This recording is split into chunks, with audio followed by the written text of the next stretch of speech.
Vous avez peut-être aimé lire des auteurs comme Patrick Chamoiseau, Raphaël Confiant, Maryse Condé et d'autres encore, des auteurs de la Caraïbe francophone, qui écrivent donc en français. Mais vous vous êtes peut-être posé la question de savoir ce qu'il y avait de l'autre côté de ces îles. Il n'y a pas que les îles de la Caraïbe francophone, évidemment.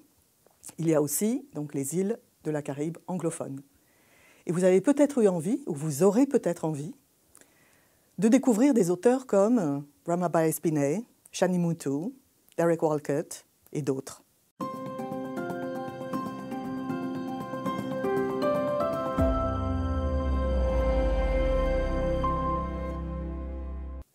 Entre Atlantique et Océan Indien a pour but de faire découvrir la littérature anglophone de la Caraïbe à des amateurs de la littérature antillaise en français. Et donc de faire des croisements, donc de faire des propositions de passage, de donner des envies de lecture.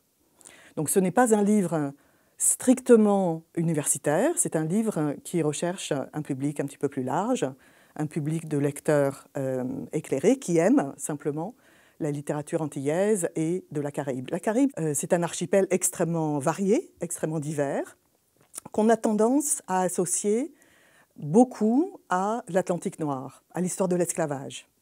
L'histoire de 400 ans d'esclavage et d'asservissement. Mais il y a aussi des arrivées d'autres populations, d'autres cultures, d'autres langues, et je pense en particulier à l'Inde. Donc avec l'histoire de l'engagisme, avec ces travailleurs engagés qui sont venus remplacer, entre guillemets, remplacer les esclaves affranchis à partir de la moitié du XIXe siècle. La Caraïbe nous offre donc un horizon extrêmement multiple. Très loin des oppositions binaires, on n'est plus simplement dans les oppositions maître-esclave, noir-blanc. Donc c'est beaucoup plus complexe et c'est aussi beaucoup plus fluide. Et si cet archipel a été traversé de si nombreux courants, c'est justement peut-être la raison pour laquelle on a besoin de la Caraïbe aujourd'hui et de cette diversité. Donc c'est l'un des aspects du livre. Et ce livre est fondé sur un certain nombre de passages, de traversées, de présentations.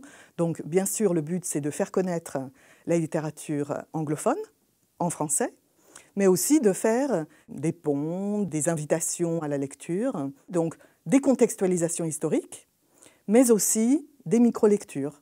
Donc il y a une organisation chronologique, mais aussi une organisation thématique.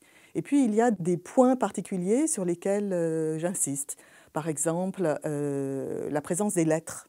Donc les lettres vues d'un point de vue historique, mais les lettres vues d'un point de vue aussi littéraire. Les lettres qui ont été échangées, qui ont été reçues, envoyées, ou bien pas du tout, ni reçues, ni envoyées, ni lues. Et donc toute cette thématique des échanges et de la construction de ponts et de traversées multiples. Donc l'ouvrage pose la question, finalement, qu'en est-il d'un traumatisme historique? Qu'en fait-on? Qu'en fait la littérature? Que peut faire la littérature que ne peut pas faire la politique?